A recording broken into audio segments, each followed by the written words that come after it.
అనుదిన వాగ్దానం, daily promise. దేవుని నామమునకు మహిమ కలుగును గాక.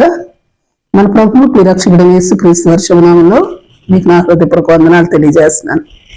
ఈ దినం దేవుని వాగ్దానం, వాడు ఇలాగూ ఆశీర్వదింపబడును. కీర్తన 128:4. యెహోవా యందు భయభక్తులు గలవాడు ఇలాగూ ఆశీర్వదించబడును. Praise the lord. ఒక చక్కని కుటుంబం, ఫలించు కుటుంబం కనిపిస్తుంది ఈ 128వ కీర్తనలో. అది బహు ఆశీర్వాదకరమైనది, ఆనందదాయకమైనది, ఆశ్చర్యకరమైనది, అద్భుతమైనది, ఆహ్లాదకరమైనది కూడా. యెహోవా యందు భయభక్తులు గలవాడు ఆశీర్వదింపబడే విధానం చూడగలం. మొదటి వచనం, యెహోవా యందు భయభక్తులు కలిగి జీవిస్తే, ఆయన త్రోవలో నడిచినట్లయితే వారందరూ ధన్యులని తెలియజేస్తా ఉంది. ఎట్టి ధన్యత, ఎట్టి ఆశీర్వాదం ఇది. రెండో వచనం, నిశ్చయముగా నీవు నీ చేతుల కష్టార్జితాన్ని అనుభవిస్తావు. అవును, ఈ దినాల్లో అనేకులు తెల్లవారి నుండి అర్ధరాత్రి వరకు శ్రమ పడుతూ ఉన్నప్పటికీ వారి వారి కష్టము వలన వచ్చి రాబడిని వృధాగా ఖర్చు చేస్తూ అప్పులే మిగిలే దుస్థితి. కుటుంబ యజమానుడు వ్యసనాలకు లోనైనందువలన, కుటుంబస్తులు వ్యర్థమైన ఖర్చులు, జలసాలకు ఖర్చు పెట్టడం వలన, సంపాదన కంటే అధికంగా ఖర్చు పెట్టడం వలన, ఇట్లా కారణాలు ఏమైనా వీటన్నిటికీ కారణం దేవుని భయభక్తులు లేకపోవటమేనని ఈ కీర్తన మనకు స్పష్టం చేస్తుంది. అంతేకాదు, ధన్యులు, వారికి మేలు కలుగుతుంది. ఇటు మేలు అనుభవిస్తే, 3వ వచనం చూస్తే, నీ లోగిట నీ భార్య ఫలించు ద్రాక్షావళి వలె ఉంటుంది. ఎంత కట్ చేస్తున్నా ద్రాక్షావళి ఫలిస్తూనే ఉంటుంది, చిగురిస్తూ ఉంటుంది. అయితే ఈ దినాల్లో భార్యలు చిగురించట, ఫలించట అన్న మాట కన్నా సామెతలు 31:11-12 వచనాలకు వ్యతిరేకంగా భర్తకు నష్టాన్ని, కష్టాన్ని, కీడును కలిగించే భార్యలుగా ఉంటున్నారు, అవమానకరంగా ప్రవర్తించేవారుగా ఉంటున్నారు. కారణం భర్త దేవుని భయభక్తులు లేని వాడుగా ఉండటం బట్టి అని ఈ కీర్తన జానం మనకు బోధిస్తా ఉంది. ఆ తర్వాత పిల్లలు భోజనపు బల చుట్టూ వెలుగు మొక్కల వలె ఉండురు. అంటే అందంగా, ఆకర్షణీయంగా భోజనం బల యొద్ద అలంకరింపబడి నీటుగా వారు ఉంటారు.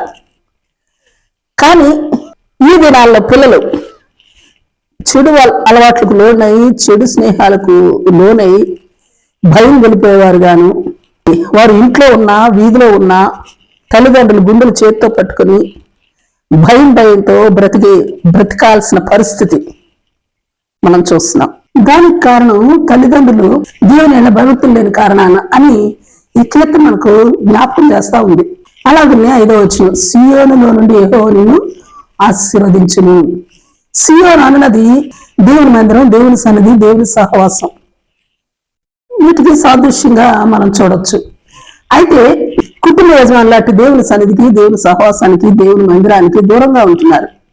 కారణం వారి డ్యూటీస్ కావచ్చు, సంపాదన కొరకు తాపత్రయం, రెస్ట్లెస్, మరి అలస్ట, వీటన్నిటి కారణంగా దేవుని ఆశీర్వాదాలు పొందుకోలేని దుస్థితి. మరో విషయం, నీ జీవితకాలం అంతా యెరూషలేమునకు క్షేమ కలుగుట చూచెదవు. యెరూషలేం అంటే ప్రస్తుతం మన జీవితాల్లో మనం నివసిస్తున్న మన గ్రామాలు, మన పట్టణాలు. వీటిలో క్షేమం అన్న మాటను తలుచుకోవడానికి కూడా అవకాశం లేని పరిస్థితులు. కారణం మన పట్టణాల్లో, గ్రామాల్లో అవినీతి, అన్యాయం, అక్రమం, లంచగొండితనం, గూండాయిజం, ధనాపేక్ష, దురలవాట్లు, దుర్వ్యాపారాలు, వ్యభిచారం, ఒకటేంటి చెడు అన్న పదం చెప్పగలిగే ప్రతి క్రియలు మన పట్టణాల్లో, మన గ్రామాల్లో జరుగుతూ ఉంటున్నాయి. కారణం మన గృహాల్లో, మన కుటుంబాల్లో, అంటే కుటుంబాల్లో ఉండే యజమానులేగా కారణం. దీని అంతటికీ కారణం దేవుని భయభక్తులు లేకపోవడమే కదా. అవును. 6వ వచనం చూస్తే, నీ పిల్లలను నువ్వు చూచెదవు. అవును, అట్లు చూస్తూ ఉన్నారు, కానీ వారిని బట్టి ఆనందించలేని దుస్థితి పిల్లల్లో లేకపోవడాన్ని బట్టి వారి ఆయుష్ వారికి శాపంగాను, దుఃఖంగాను మిగిలిపోతా ఉంది. మరి ముఖ్యంగా కుటుంబాల్లో యజమానులు వారి తల్లిదండ్రులు గౌరవించక, పోషించక, బాధ్యతలను మరుచటం బట్టి వృద్ధులైన వారికి జీవితంలో మరణాపేక్ష తప్ప ఆయుష్ను బట్టి ఆనందం లేని స్థితి. అంతకంటే మరో ప్రాముఖ్యమైన దుస్థితి ఏంటంటే, వారి కుటుంబాలు ఉన్న దుష్టత్వాన్ని బట్టి, దుష్ట అలవాట్లను బట్టి అల్పాయుష్లో, మధ్య వయసులోనే మరణాలు, నిండు ఆయుష్ గలవారు కానీ, వృద్ధులు కానీ మరి ఏ కుటుంబాల్లోనూ అసలు కనిపించడం లేదు. ఆత్మహత్యలు ఎక్కువైపోయినాయి. హత్యలు ఎక్కువైపోయినాయి.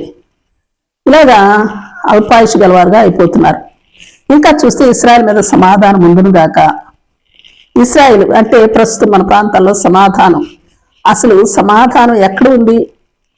కుటుంబ యజమానులైన మన తల్లిదండ్రులు మధ్య సమాధానం లేదు. కారణం అపనమ్మకత్వం, వ్యభిచారం.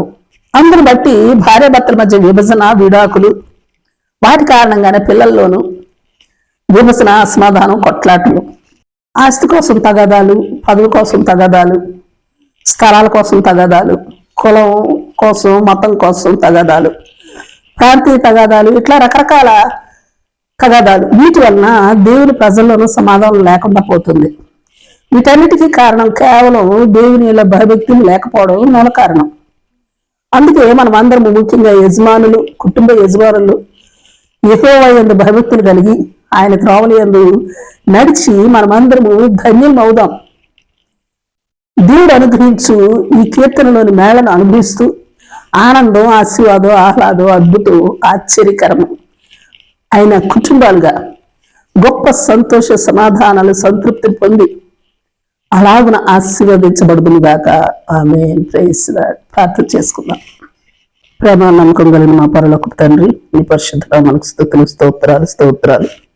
దేవా, నీ లేఖనముల ప్రకారం నీ ఎడల భయభక్తులు కలిగి నీ త్రోవలందు నడుస్తూ మీరు అనుగ్రహించటి ధన్యతను, మేలును, సంతోష సమాధానములను, సంతృప్తిని అనుభవించినట్టి కుటుంబాలుగా నీ నామం పెట్టబడిన మా కుటుంబాలను, మా కుటుంబ యజమానులను తీర్చిదిద్ది మలిచి మహిమ పొందుకోమని బ్రతిమలాడుకుంటూ యేసు నామములో అడిగి వేడుకొంచున్నాం తండ్రి. ఆమేన్. ఆమేన్. Praise lord. రేపు మరొక వాగ్దానంతో మనం కలుసుకుందాం. ప్రతిరోజు ఉదయం ఈ కార్యక్రమాన్ని వీక్షించగలరు. తిరిగి మళ్ళా రేపు ఉదయం కలుసుకుందాం. దేవుడు మిమ్మల్ని దీవించును గాక.